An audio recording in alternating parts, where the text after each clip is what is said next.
Hey, this is Kenny from Johnny's Motorcycle, and we've run across a set of carburetors off a 1995 Kawasaki ZX600R.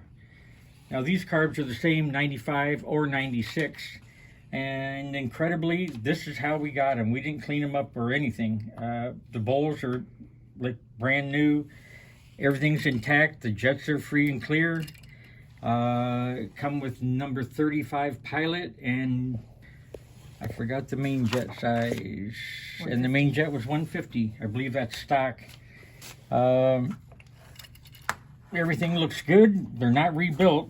We just took them apart to show you the condition they're in. Here's one of the slides. The rubber's very pliable, workable. All of them are that way, as you can see. But anyway, if you're interested, we're going to list these on eBay, and I believe you could bolt them on the bike. Don't quote me on this, but I believe you could bolt them on the bike and ride. Anyway, that's it.